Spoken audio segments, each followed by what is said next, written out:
He is becoming one of the legends because he keeps improving with each performance, including his latest project, 93 Days.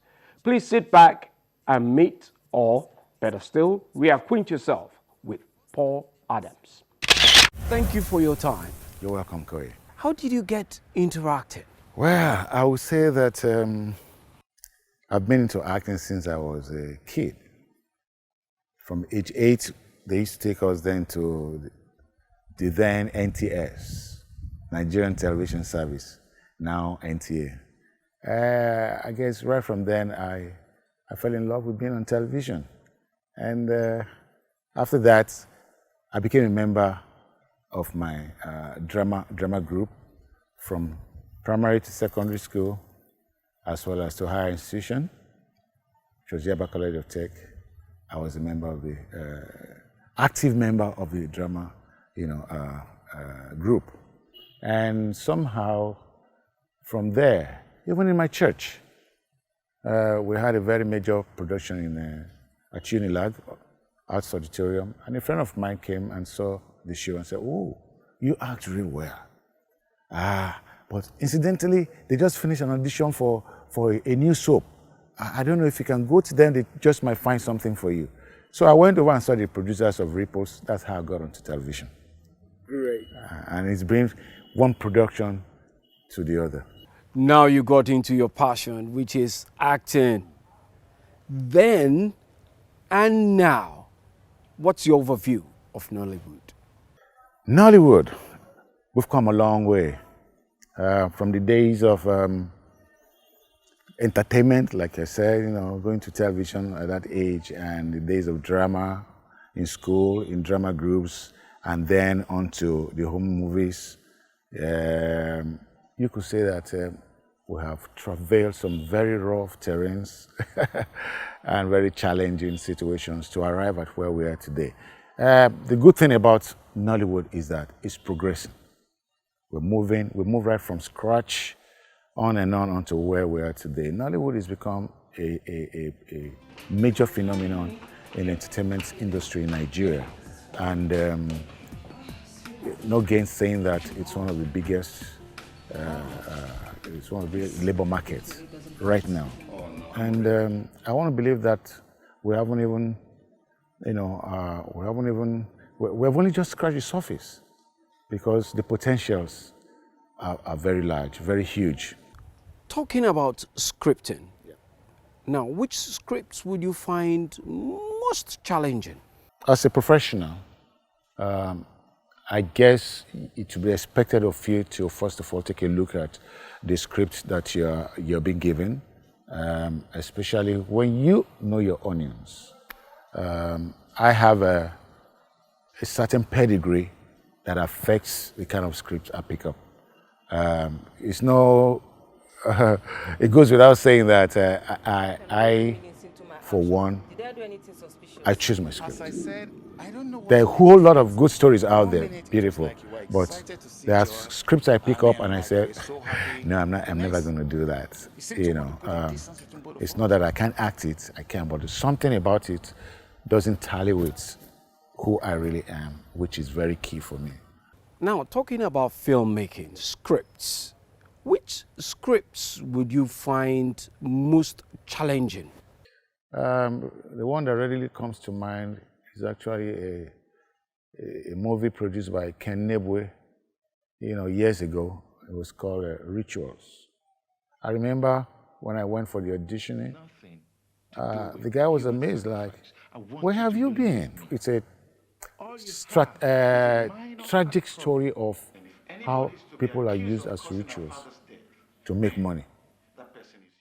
And I knew that I would not take up a part of those guys because it's not what I want to identify with, And things flowed my way, and I got the role of the son of a major guy who was a cultist, who lives abroad, who is a cardiologist, who just played a positive role. And I kind of like it. I didn't last in the story, but I like my bit in it, you understand? And it was quite challenging for me because this was the first time I was being made to deliver lines of about a page, almost a whole page. I had to get all those lines in your head and deliver. It was quite challenging because before then I've always had maybe like 2 or 3 lines kind of delivery. But this time around it was huge, and behold, yours truly delivered. And I was quite happy with myself. I'm sure you enjoyed the challenging script, but which ones would you find interesting, that you would say that you found as your favorite scripts that you like to do over and over again? There are quite a few. It's difficult to put a finger on a particular one. But then, I remember doing Flames. Flames also was quite challenging too. I enjoyed playing Mike, whatever his surname was there, you know. But yeah, Flames was one of those interesting ones that really comes to mind. Flames 1 and 2. There we go again. Auntie Doris, Auntie Doris, Auntie Doris. Don't you ever get tired of your Auntie Doris? But you just said my blindness has turned you bankrupt. I didn't say that. You implied it. So what do you want me to do? Who else do you want me to turn to? Auntie Doris is all I have. So if you claim my blindness has turned you bankrupt, then go and see my auntie. We've been talking about Paul Adams, then and now. What's the future for Paul Adams? Wow, the future. As you know, I'm not just acting these days. I also produce, like you said, I write. I also produce and I direct. I don't believe learning has a limit. I want to up my game. I want to improve. If I need to attend courses, I want to attend courses that will improve my status as a producer director. You know, and because I have a vision of some great movies ahead. Doctor, when can we see her? We? It's okay, Doctor. George is a long-time family friend. You just make me wonder. Wondered about what? I mean, is this how you hunt down on your victims for an interview? Victims? Oh, well, that's the way I feel right now. Oh, come on. You know the way it is. Well, I do everything that I need to do in order to be able to get all the information I need for my stories. That way, I'm able to get a good grip on the situation. I want to be seen, not just as an actor, a producer, or also as a publisher of cartoon books and a designer. You understand? And then the final one. I also write songs, and I've produced a couple of tracks, and very soon you'll be hearing of them. Thank you very much for your time. You're welcome, Kay. Appreciate it.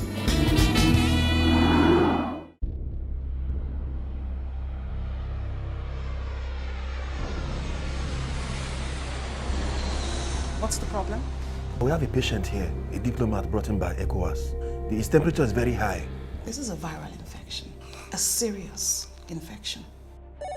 I think we have a problem developing here. Nigeria was a mere spectator to the deadly Ebola crisis sweeping West Africa, but now there are fears that country could be on the verge of becoming the next hot zone for the virus, with health officials there warning every nation and every individual is at risk. Lagos is a city of over 21 million people. We simply cannot afford an Ebola outbreak in Lagos. There aren't many things more in the public good than preventing a possible Ebola outbreak. I want to know exactly why you are holding one of my nationals in your hospital. I know what Ebola can do. Trust me, nothing terrifies me more. The only way to deal with this bastard is to deal with it. Everybody's scared here. People are scared. Is this what you are willing to allow to happen in this city? When you look at the world, it changes your life forever.